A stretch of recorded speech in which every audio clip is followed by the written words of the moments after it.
Hi, today on Figuring Your Ford at Lacombe Ford, home of Tires for Life, I'm Josh Kralka, a sales consultant here. I'm going to demonstrate the pre-collision assist with pedestrian detection on this 2018 F-150 Platinum.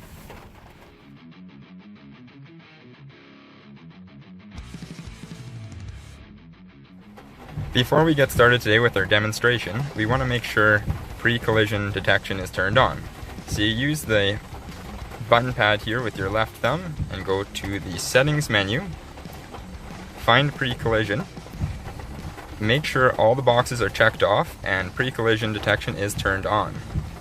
Once these settings are turned on, they will stay on until you turn them off.